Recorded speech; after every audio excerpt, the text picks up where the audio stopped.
الحمد لله الحمد لله الحمد لله الحمد لله الحمد لله الحمد لله الحمد لله۔ بسم اللہ الرحمن الرحیم۔ نور العزا کا دوسرا باب ہے بقیہ کتاب الطہارہ، سبق نمبر 17 میں خوش آمدید۔ آج کے اس سبق کے اندر ہم تیمم کے باقی مسائل پڑھیں گے۔ عبارت دیکھ لیں۔ وَيُصَلِّي بِالتَّيَمُّمِ الْوَاحِدِ مَا شَاءَ مِنَ الْفَرَائِضِ وَالنَّوَافِلِ وَصَحَّ تَقْدِيمُهُ عَلَى الْوَقْتِ وَلَوْ كَانَ أَكْثَرُ الْبَدَنِ أَوْ نِصْفُهُ جَرِيحًا تَيَمَّمَ وَإِنْ كَانَ أَكْثَرُهُ صَحِيحًا غَسَلَهُ وَمَسَحَ الْجَرِيحَ وَلَا يَجْمَعُ بَيْنَ الْغَسْلِ وَالتَّيَمُّمِ وَيَنْقُضُهُ نَاقِضُ الْوُضُوءِ وَالْقُدْرَةُ عَلَى اسْتِعْمَالِ الْمَاءِ الْكَافِي وَمَقْطُوعُ الْيَدَيْنِ وَالرِّجْلَيْنِ إِذَا كَانَ بِوَجْهِهِ جَرَاحَةٌ يُصَلِّي بِغَيْرِ طَهَارَةٍ وَلَا يُعِيدُ۔ ترجمہ دیکھ لیں۔ اور نماز پڑھے گا ایک تیمم سے جو وہ چاہے گا فرائض میں سے اور نوافل میں سے، اور صحیح ہے مقدم کرنا اس کو وقت پر، اور اگر اس کا اکثر بدن یا نصف زخمی ہو تو تیمم کرے گا، اور اگر اس سے زیادہ زخمی ہو تو صحیح ہو تو دھوئے گا اور مسح کرے گا زخم پر، اور جمع نہیں کرے گا دھونے کو اور تیمم کو، اور توڑ دیتی ہیں وضو کو توڑنے والی چیزیں بھی، اور پانی کے استعمال پر قادر ہونا بھی، کافی پانی کے استعمال پر، اور ہاتھ اور پاؤں کٹے ہوئے جبکہ اس کے چہرے پر زخم ہو تو وہ نماز پڑھے گا بغیر طہارت کے اور دہرائے گا نہیں۔ عبارت ہو گئی ہے، ترجمہ ہو گیا ہے۔ اب چلتے ہیں اس کی تشریح کی طرف۔ دیکھیں تیمم کے بارے میں ہم پڑھ رہے ہیں، تیمم کی شرائط پڑھ لی ہیں، تیمم کے فرائض پڑھ لیے ہیں، تیمم کی سنتیں پڑھ لی ہیں۔ آج کے سبق کے اندر تیمم سے متعلقہ جو باقی احکام و مسائل ہیں ہم اس کو پڑھیں گے۔ پہلا مسئلہ حضرت نے یہ ذکر کیا ہے، جب آپ نے ایک مرتبہ تیمم کر لیا ہے تو پھر اس تیمم سے آپ جو چاہیں فرائض میں سے نوافل میں سے آپ پڑھ سکتے ہیں۔ ایسا نہیں ہے کہ فرض کے لیے آپ نے الگ تیمم کرنا ہے اور آپ نے نوافل اور سنتوں کے لیے الگ تیمم کرنا ہے۔ دوسرا مسئلہ حضرت نے یہاں پر یہ ذکر کیا ہے کہ تیمم کو نماز کے وقت سے مقدم کرنا یہ درست ہے۔ مثال کے طور پہ ظہر کا وقت 12:30 بجے شروع ہو رہا ہے اور پانی موجود نہیں ہے، پتہ چل رہا ہے کہ ظہر کے وقت کے سارے عرصے میں پانی یا تو استعمال پہ قادر نہیں ہے یا پانی ویسے ہی موجود نہیں ہے، تیمم کر کے ہی نماز پڑھنی ہے، تو آپ 12:30 بجے سے پہلے ہی 12 بجے، 11:30 بجے، 11 بجے بھی آپ تیمم کر سکتے ہیں۔ اور اس کے بعد آگے حضرت نے فرمایا کہ اگر بدن کا اکثر حصہ یا نصف حصہ زخمی ہو تو تیمم کرے گا۔ اب دیکھیں بدن کے وہ اعضاء جن کو دھویا جاتا ہے، اس میں چہرہ ہے، اس میں دونوں بازو ہیں اور اس میں دونوں پاؤں ہیں۔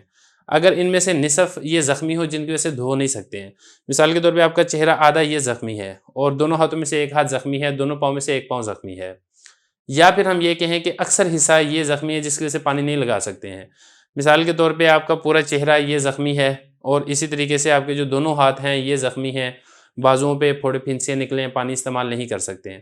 اگر اکثر حصہ زخمی ہے تو پھر کیا کریں گے؟ پھر آپ تیمم کریں گے، اور اگر اکثر حصے سے کم یہ زخمی ہے تو پھر جو اس درست ہے، ٹھیک ہے، آپ اس کو دھو لیں اور جہاں جہاں پہ زخم ہے وہاں پر یہ تیمم کر لیں۔ تو یہ فرما رہے ہیں کہ اگر اکثر بدن یہ زخمی ہے یا نصف زخمی ہے تو پھر تیمم کرے گا، اور اگر اکثر صحیح ہے تو اس کو دھوئے گا۔ اچھا، بعض علماء نے یہ کہا کہ یہ جو اکثر کا اعتبار ہے یہ ہر اس کا الگ سے اعتبار ہے۔ مثال کے طور پہ جو چہرہ ہے، اگر اس چہرے کا نصف یہ زخمی ہے اور نصف یہ ٹھیک ہے تو تیمم کرے گا، اور اگر اس چہرے کا نصف سے زیادہ بلکہ نصف سے کم یہ زخمی ہے باقی ٹھیک ہے تو اس کو دھوئے گا، اور جہاں جہاں پہ زخم ہے وہاں پر یہ تیمم کر لے گا، مطلب یہ کہ وہاں پہ یہ مسح کر لے گا۔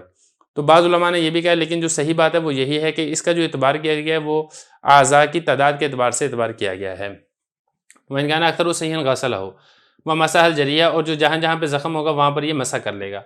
وَلَا يَجْمَعُ بَيْنَ الْغَسْلِ وَالتَّيَمُّمِ، اگلا مسئلہ فرما رہے ہیں کہ غسل یعنی دھونے کو اور تیمم اس کو جمع نہیں کیا جائے گا۔ مثال کے طور پہ ایک شخص یہ کہے کہ میں نے پاکی تو حاصل کرنی ہے، میں وضو بھی کر لوں ساتھ میں تیمم بھی کر لوں، ایسا نہیں ہو سکتا۔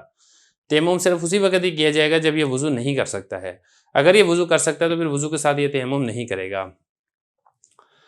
وَيَنْقُضُهُ نَاقِضُ الْوُضُوءِ، اگلا مسئلہ فرما رہے ہیں کہ تیمم ٹوٹے گا کیسے؟ فرما رہے ہیں جس چیزوں سے وضو ٹوٹ جاتا ہے انہی چیزوں سے تیمم بھی ٹوٹ جاتا ہے۔ وہ وضو کو توڑنے والی چیزیں ہم پہلے پڑھ چکے ہیں، مثال کے طور پہ سبیلین سے کوئی چیز کا نکلنا، یا اسی طریقے سے بہنے والی چیز جسم سے خارج ہو جائے وغیرہ ذالک، وہ ساری تفصیل پیچھے گزر چکی ہے، تو انہی چیزوں سے تیمم بھی ٹوٹ جائے گا۔ البتہ تیمم میں ایک اور چیز بھی تیمم کو توڑ دیتی ہے، وہ یہ ہے کہ کافی پانی کے استعمال پر قادر ہونا، یعنی اتنا پانی اگر آپ کو مل جاتا ہے کہ جس سے آپ وضو کر سکتے ہیں اور آپ کو کوئی مسئلہ پرابلم بھی نہیں ہے اس پانی کو استعمال کرنے میں، تو پھر اتنے پانی کے استعمال پر قادر ہونے سے بھی آپ کا تیمم یہ ٹوٹ جائے گا۔ وَمَقْطُوعُ الْيَدَيْنِ وَالرِّجْلَيْنِ، اگلا مسئلہ ایک شخص ہے، اس کے دونوں ہاتھ اور دونوں پاؤں یہ کٹے ہوئے ہیں، اب یہ شخص اور اس کے چہرے پر بھی زخم ہے اب وہ کیا کرے گا؟ وضو کرے گا، تیمم کرے گا؟ حضرت فرما رہے ہیں کہ دونوں چیزیں اس سے ساکت ہیں، وہ ایسے ہی نماز پڑھ لے گا۔